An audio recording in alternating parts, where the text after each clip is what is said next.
സുരാജ് ഏട്ടനെ ക്ലിക്ക് ചെയ്ത് കഴിഞ്ഞാൽ ഗൂഗിൾ പേ ഓപ്പൺ ആവും. ഈ ഒരു കിങ്ങിനെ ക്ലിക്ക് ചെയ്ത് കഴിഞ്ഞാൽ ഇവിടുന്ന് ക്രോം ഓപ്പൺ ആയി വരും. ഇനി അപ് കൺട്രി ക്ലിക്ക് ചെയ്ത് കഴിഞ്ഞാൽ നമ്മുടെ VPN ഇവിടെ ഓപ്പൺ ആയി വരും. എങ്ങനെയുണ്ട് സെറ്റിംഗ്സ്? ഐഫോൺ മേടിച്ച കാലം തൊട്ട് ഇതുവരെയും പല ആളുകളും തൊട്ടു നോക്കാത്ത ഒന്നാണ് ഐഫോണിന്റെ ഈ ഒരു ഹോം സ്ക്രീൻ എന്ന് പറയുന്നത്. നിരവധി ആപ്ലിക്കേഷൻ കാര്യങ്ങളൊക്കെ നമ്മൾ ഡൗൺലോഡ് ചെയ്തിട്ടുണ്ടാവും. പക്ഷെ ഇതിലൊരു മോഡിഫിക്കേഷൻ നടത്താനോ അല്ലെങ്കിൽ ഇത് കുറച്ച് ഇൻട്രസ്റ്റിംഗ് ആയിട്ട് കൊണ്ടുവരാനോ പല ആളുകളും ട്രൈ ചെയ്യാറില്ല. പക്ഷേ ഒരു അടിപൊളി ഷോർട്ട് കട്ട് യൂസ് ചെയ്ത് നമ്മുടെ ഈ കിടക്കുന്ന ആപ്ലിക്കേഷൻ്റെ ഐക്കൺ അടക്കം നമുക്ക് ചേഞ്ച് ചെയ്യാൻ സാധിക്കും. അതുപോലെ ഐക്കൺ ചേഞ്ച് ചെയ്ത് ഒരു കസ്റ്റമൈസേഷൻ എന്നുള്ളൊരു ഓപ്ഷൻ മാത്രമല്ല, ചില ആപ്ലിക്കേഷന് നമ്മുടെ ഫ്രണ്ട്സോ ഫാമിലിയോ കാണാതെയൊക്കെ കിടക്കുന്നുണ്ടാവും.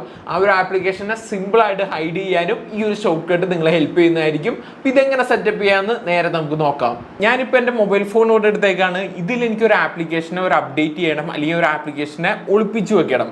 ഇതിനു വേണ്ടി നമ്മൾ ചെയ്യാൻ പോകുന്നത് ടർബോ എന്ന് പറയുന്ന ഒരു ആപ്ലിക്കേഷനാണ്. നമ്മൾ ഒളിപ്പിച്ചു വെക്കാൻ പോകുന്നത് ഒരു VPN ആണ്. VPN എന്തിനാണ് യൂസ് ചെയ്യുന്നതെന്ന് പലർക്കും അറിയായിരിക്കും. അപ്പോൾ ഈ ഒരു ആപ്ലിക്കേഷനെ ഒളിപ്പിച്ചു വെക്കാൻ അല്ലെങ്കിൽ ഒരു ആപ്ലിക്കേഷനെ കുറച്ച് മോഡിഫൈ കാര്യങ്ങളൊക്കെ ചെയ്യാൻ വേണ്ടി നമ്മൾ ആദ്യമേ ചെയ്യേണ്ടത് ഷോർട്ട് കട്ടിലേക്ക് ചെല്ലുക എന്നുള്ളതാണ്. നേരെ നിങ്ങളുടെ ഫോൺ എടുക്കുക, ഷോർട്ട് കട്ട് കാര്യങ്ങളൊക്കെ ഇവിടെ ഓപ്പൺ ചെയ്യുക. ഓപ്പൺ ചെയ്യുമ്പോൾ ഇതുപോലുള്ളൊരു സ്ക്രീന് കാര്യങ്ങളൊക്കെ ആയിരിക്കും കാണുന്നത്. അപ്പോൾ ഇതിൽ നമ്മൾ ഒരു ഷോർട്ട് കട്ട് സെറ്റപ്പ് ചെയ്യാനായിട്ട് ആദ്യം ഈ ഒരു പ്ലസ് ബട്ടണിൽ ക്ലിക്ക് ചെയ്യുക. ഇവിടുന്ന് ഓപ്പൺ ആപ്പ് സെലക്ട് ചെയ്യുക, ആപ്പ് സെലക്ട് ചെയ്ത് കൊടുക്കുക. ഇവിടുന്ന് ഏതൊരു ആപ്ലിക്കേഷനാണോ നമുക്ക് ഈ ഒരു ഒളിപ്പിച്ച് വെക്കേണ്ട അല്ലെങ്കിൽ ഇതിൻ്റെ ലോഗോ കാര്യങ്ങളൊക്കെ ചേഞ്ച് ചെയ്യേണ്ട ആ ഒരു ആപ്ലിക്കേഷൻ ജസ്റ്റ് ഇവിടുന്ന് സെലക്ട് ചെയ്ത് കൊടുക്കുക. അതിനുശേഷം ഈ ഒരു ബട്ടണിൽ ക്ലിക്ക് ചെയ്ത് ആഡ് ടു ഹോം സ്ക്രീൻ എന്ന് പറയുന്ന ഒരു ഓപ്ഷൻ കാണാൻ സാധിക്കും. ജസ്റ്റ് അതൊന്ന് ക്ലിക്ക് ചെയ്യുക. ക്ലിക്ക് ചെയ്യുമ്പോൾ ഇതുപോലുള്ളൊരു വിൻഡോ കാര്യങ്ങളൊക്കെ പോപ്പപ്പ് ആയി വരും. ഇവിടുന്ന് നമുക്ക് കസ്റ്റമായിട്ടുള്ള ലോഗോ കാര്യങ്ങളൊക്കെ മേക്ക് ചെയ്യാൻ പറ്റും.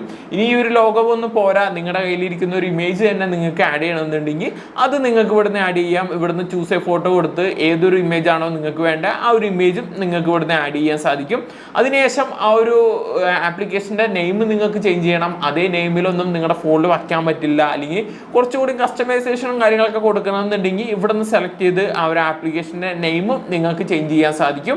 അതിനുശേഷം ജസ്റ്റ് ഒന്ന് ആഡ് കൊടുത്താൽ മതി. നമ്മുടെ ഷോർട്ട് കട്ട് കാര്യങ്ങളൊക്കെ ഇവിടെ ക്രിയേറ്റ് ആയി വന്നേക്കുന്നത് കാണാം. ഇനി നോർമലി നമ്മൾ നോക്കിക്കഴിഞ്ഞ് കഴിഞ്ഞാൽ നമ്മൾ ക്രിയേറ്റ് ചെയ്തേക്കുന്ന ആപ്ലിക്കേഷനും അതായത് നമ്മൾ ഇൻസ്റ്റാൾ ചെയ്തേക്കുന്ന ആപ്ലിക്കേഷനും ഇവിടെ കിടക്കുന്നുണ്ട്. അപ്പോൾ ഈ ഒരു ആപ്ലിക്കേഷനെ ഈ ഒരു ഹോം സ്ക്രീനിൽ നിന്ന് റിമൂവ് ചെയ്യാനായിട്ട് ജസ്റ്റ് ഈ ഒരു ആപ്ലിക്കേഷനിൽ ഒന്ന് ഹോൾഡ് ചെയ്ത് പിടിക്കുക, റിമൂവ് ആപ്പ് കൊടുക്കുക. റിമൂവ് ഫ്രം ഹോം സ്ക്രീൻ എന്ന് പറയുന്ന ഒരു ഓപ്ഷൻ കൊടുത്തു കഴിഞ്ഞാൽ ആപ്ലിക്കേഷൻ ഇനി ഇവിടെ ഒന്നും കാണാൻ പറ്റില്ല. പക്ഷേ ഈ ഒരു ആപ്ലിക്കേഷൻ നമുക്ക് യൂസ് ചെയ്യാൻ ഈ ഒരു ഷോർട്ട് കട്ടിന് യൂസ് ചെയ്യാൻ സാധിക്കും. അതായത് ഈ ഒരു ഷോർട്ട് കട്ടിൽ ജസ്റ്റ് ഒന്ന് ക്ലിക്ക് ചെയ്ത് കഴിഞ്ഞാൽ നമുക്ക് വേണ്ട ആ ഒരു ആപ്ലിക്കേഷൻ ഇവിടെ പോപ്പപ്പ് ആയി വരുന്നതായിരിക്കും. ഈ ഒരു രീതിയിൽ നിങ്ങളുടെ ആപ്ലിക്കേഷനൊക്കെ കുറച്ചുകൂടി ഇൻട്രസ്റ്റിംഗ് ആയിട്ട് അല്ലെങ്കിൽ മറ്റാളുകൾ കാണാതെയൊക്കെ കൊണ്ടുവന്ന് നടക്കാൻ നിങ്ങളെ ഹെൽപ്പ് ചെയ്യുന്നതായിരിക്കും ഈ ഒരു ഷോർട്ട് കട്ട്. അപ്പോൾ ഈ ഒരു വീഡിയോയും നിങ്ങൾക്ക് എന്തായാലും ഹെൽപ്ഫുൾ ആയെന്ന് പ്രതീക്ഷിക്കുന്നു. നിങ്ങൾ ആദ്യമായിട്ടാണ് ചാനൽ കാണുന്നതെങ്കിൽ ചാനൽ ഒന്ന് സബ്സ്ക്രൈബ് ചെയ്യുക. ഇതുപോലുള്ള ഇൻട്രസ്റ്റിംഗ് വീഡിയോസുമായിട്ട് വീണ്ടും വരുന്നതായിരിക്കും. Thank you.